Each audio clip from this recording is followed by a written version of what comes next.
Hello everyone. Say Hello. hi, son. You want to say hi? Hello. Turn around. Hello. Say hi. Well, hi everyone, and welcome back to our backyard garden. I want to give you the second update to our garden. We posted a video just a few days ago, so I want to give you the second part of the update. So the update was on this side of the house, including the around the corner. Let's go around the corner. So you can see here we actually remove a lot of plants. Though I don't know if you recognize it, but we removed a lot of the Pirelli, which is this herb here. This herb here has been grown out of control, and it cover up everything here. Cover up even the trellis. You can see that they're in the trellis right there. You see that? Yeah. But they come out to here and they cover up everything here. So now this whole section here, you can actually see the ground now. Earlier, in the last video, you couldn't really see the ground because it was all over the place. And we still have more work to do on some of the pruning here, as you can see here. Now, berry melons difficult to prune once they start growing. It's very difficult to prune them because you risk the chance of pruning off some of the fruit. Look at this. It's aggressive. Okay, so I don't normally prune the bitter melon unless they are encroaching on each other space. Then sometimes I do remove them. When I grab one like this and I don't see no fruit on it, then I just trim them off. That's it. That's really basically the way I prune it. Other than just clean up the bottom, right? That's it. Now you can actually see the fuzzy melon. Okay, on the other video you couldn't really see them because it's just overly grown and all the other plant was just covering them up. And once you remove some of the plant, you can actually see other fruit. This fruit, I did not see the fruit here on the last video, but now I discover it because, again, once you remove a lot of foliage, a lot of plants, you can actually see some of the fruit. So in this section as well, all the Pirelli was up to about 7 feet up to here, and so we just removed them all. And now all the beans are coming into the chili. Not much I can do now because they're just too close to each other and they're overgrown. So look at all these beautiful bean pods coming out. You can see that? It's beautiful. And this one is overgrown and we just forget it. This is too big. And we also prune a lot of stuff back there, as you can see here. All right. So let's go to the other side. This video is actually about the other side. So this is again still a lot of overgrown stuff. But on this side of the garden, which I haven't really shown you guys yet, so this side here, it's mainly containers, basically all containers, stuff I grow in container. You can see the tree there, some Pirelli here, herbs here, guava tree. This tree is actually in the ground, and some lychee. The soil here is not very good. It's very bad in terms of the nutrients, in terms of the structure. It's very sandy. So every time we water the plant, the water just completely drain away, and we have to constantly water the plant almost daily. So the guava tree is doing quite well. It's producing fruit, as you can see here. Now how big the fruit and how well the fruit will mature, it's still up in the air because, again, like I said, the soil is very bad. Sometimes we don't get much out of it. So what I do is I continue to add compost, fish fertilizer, and some other organic fertilizers just to help boost up the soil. And of course, below that, it's our Asian water spinach. It loves to be in a container. It loves to be beneath the shade. So it's doing quite well beneath the shade. On this side here, I have a lot of loquat tree. Can you stand closer to the tree? So my son is 4 feet tall now. So those plants are about 4 feet tall now in the container. The biggest container that's a 20 gallon. That's a 5 gallon. And behind that is also a 5 gallon. And then here's another tree. This is a pear, so also in a 5 gallon container. And this tree here, so you get kind of like burnt a little bit. This is a lychee tree, and then inside there's also some of millibars spinach. Again, the lychee tree is not doing so well and too well because of the soil. Again, it's very poor quality soil. So that's what we have to deal with here. That's why this section here I can't grow much. I don't have enough space, so I have to really resort to a lot of container growing.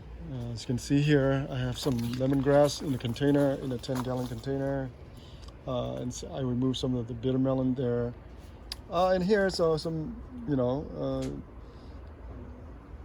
well, we used to have garlics here, but the garlic kind of like didn't do so well, and then the millibars spinach took over, and now the garlic actually come back because it's really nice and shaded. So garlic don't really like hot and sunny and really scorching hot. They do actually well in a nice and partial shade. Okay, and then we have some of our container here. Those are compost. Those are like 20-gallon container, and this one you might not able to guess this. This is actually a potato. I had 3 potatoes that turned bad on me, and then I throw into a compost bin. And somehow, guess what? They actually grow into plant. And by the way, you can actually harvest the leaves, the tender leaf, and you can use them. You can eat them. Okay. So, and some of the strawberry inside those container, they're done for the season. We're probably gonna remove them very soon after this. And you can tell the season is over, and the plants start putting out runners. So the mother plant starts putting out runners to propagate itself. Now, this main plant is pretty much done for the season, so I'm probably going to remove it. And as you can see here, see that from the container, the runner actually come out to the ground. And from there, they'll produce new baby plants. All right. So here again, the Pirelli, 2 of those container. I think they're like 2-gallon container, but the plant is just enormous. The plant is over, I think it's 5 feet, 6 feet tall. We trim them back. Now, the reason why they grow so big, because if I try to lift them up, I can't lift them up because the roots actually penetrated through the container and into the ground. So that's why the plant is getting a lot of nutrients and moisture directly beneath the container. So that's why they're growing so big. And now what you see here in this little look like berries, but they're not berries. They're actually seeds pod from our. Doesn't make me eat that. What's that? Doesn't make me eat that. No, don't eat that. The seed pods are from millibar spinach, the green variety, and you wouldn't want to pop one of them because the color is purple, and if it stain your white shirt, it will turn your shirt purple. So be careful. Now they were here last season, and they kind of like reproduce themselves again this season, and I think they might do it again next season. So we're just gonna leave them alone. Now if they overly grow and they start covering my tree, then I'll trim them off. Besides, we're gonna use them for for soup anyway, so we can trim them off. It's not a problem. All right. So here it's another section here that I cleaned up. So here were all my strawberries. They were everywhere. So I finally removed them. And here, I want to show you guys. Look at that. So I removed all the strawberry. Now before I removed them, I actually propagate some of them. All you have to do is just use a little pot here with some soil, and then as the runner, you just put the runner in here, and once it grows, you can cut off the main plant. All right. Now some of this here, I have tried to do something with it. So all this roots here, this plant here, I kept them, and I bagged them up into a paper bag, all the roots here, and I put them in the refrigerator. So maybe I can save them for the next season. All right. So if you buy strawberry online, sometimes they send you root system like that during springtime, and you can grow them, and they actually grow back. Okay. So I don't know they'll grow back or not, but I know the fact that the grower actually sent you plant like this, okay, in a bunch. during the early spring season. All right. And I did some more of our transplanting. So I moved them from a little tiny little pot into a 1 gallon pot. So all this are my cherry moya tree, and also transplanted this one. Can I renew the soil? Not really transplant, but renew the soil in a 5 gallon. This one here is about 3 feet tall now. You can see I trimmed off a lot of side branches. And obviously this is a beautiful taro stem.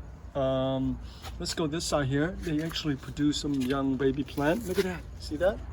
So this plant will propagate itself. It will send out runners on the bottom, and the runner will pops up, just kind of like mint and other variety. So they popped up, and they produce a young little baby. All right. So typically, if you want to keep this healthy, and if you want just to use the stem for soup, I would just keep maybe 4 of them, 4 of the stem, so they will stay very healthy. And the other one, you might want to trim them off. For example, like this one here, doesn't look so healthy, right? So this one here, I'll trim them off, and I'll leave 1, 2, 3, maybe just 4. Look at this, son. That's how big this thing, huh? It's huge, huh? I like this hopper. So this leaf's probably like 20 inches wide. So it's growing very nicely. And obviously this plant like partial shade. It likes a lot of moisture. So it's kind of, kind of nice in this little spot here without much sunlight, but they tend to do pretty well. All right, so we have another container here. So I think you guys recognize this plant. This is a passion fruit plant, right? I usually have a lot of passion fruit plant, and I removed the large one in the back, but I saved one in this 10 gallon container. So I've been growing in this, and every time it comes up to the trellis, you can prune them off and just keep several main stem, so we grow very large in terms of the base. All right, because after all, it grows very big, and I don't have enough trellis space for it, so I will just kind of trim them back, and to keep them upright like a little bush tree type. And here we do have another interesting plant here. You probably know by now, this is one of my chili plant. I adopt this. I call this plant a Christmas tree because it has so much fruit on it one season. It's just glowing with this tiny little chili. Look at that. All right. It's great to make, put in sauce and stuff like that. It's just a beautiful chili plant. It's tiny, I know that. The fruit is tiny, but it's very useful to add them to your sauce. Right, I love that. And here is our Japanese cucumber. Again, I put them in a 5 gallon pot. Two plants here. They seem to do okay. Not as well as the one in the ground, obviously, but they do produce some fruit for me. So look at that. You see that? So they do produce some fruit. Just a little bit of trellis space here, maybe up to about 6 feet there. What do you call this one here? Giant leaf plant here. Do you know? Something similar to a banana tree, but it's not. Yeah, I know. So some people thought it was a banana tree here. Let's move back a little bit. But it's not a banana tree. It's some kind of tropical gigantica, some kind of foliage. I don't know. But I loved it. It was tiny when I brought it here to this house. Now it's over 8 feet tall now. The leaf itself is like almost 3 feet, big, and it's just huge. Look at this thing. So this plant is kind of nice to grow. Next to your window or something like that. I guess it's good for shade. It's cover up and it's good for shade. All right, so let me turn around to this way. Here I have a little bit of farming here. I'm propagating a lot of this palmera, the flower tree. So this variety here is the pink variety. So I put them into a 1 gallon pot. This cutting here has been around for about a year, since last year. So I finally put them into the pot, and they're producing the roots. As you can see, the leaves are very nice and beautiful green.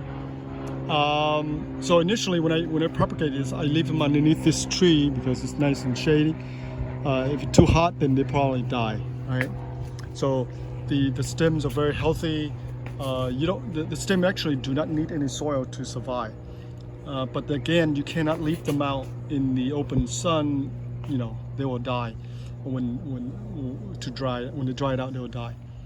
All right, and here's a proof of that. I can show you a nice stem here. Look at this. So these are the same from last year, and look at this. See that? They're still viable. The stems are very robust and very hard, not smushy, and the leaves are coming out. You can see that all the leaf buds are coming out. So that tells me that this is still alive and well, and some of them will actually produce roots. So once they produce the roots, I will plant them into the pot. Okay, so just by putting them in here, leave them into the touching the soil here, they will actually produce the roots. Now, on some of this here, they actually produce flowers. So here I want to show you one example. Again, this is a 1 gallon pot. This stem here has been here for 1 year. I finally planted into a 1 gallon pot, and as you can see, it actually flowers. See that? Beautiful, just beautiful. And that one flowers. So I have 3 of them, 4 of them actually flower. This one producing the leaves now, and then it has a flower bud. You see that? That one in the back producing the flower bud. And here's one more. See that? All right, just beautiful. All right. Okay, so I have another tree to show you. That's in this here. This is the cherry mower tree. This one's over 6 feet now in a 20 gallon container. And all those little tiny containers you see there, those are some kind of Chinese flowers. Very beautiful flower. They come in yellow flower every year. They will bloom during the Chinese New Year's. All right, so what else I want to show you guys? That's it, right? That's it. Is that all we want to show everybody in the backyard? Do you have anything to say? Do you have anything to say? I like this grasshopper. Well, you should leave them alone. All right, don't catch too much of that. All right, to leave them alone. Don't catch the lizard. Or my kid likes to catch lizard and all the other animals. Oh yeah, one last thing is the Logan tree. As you can see, it's growing very big now. It gives us some shade here, which is nice.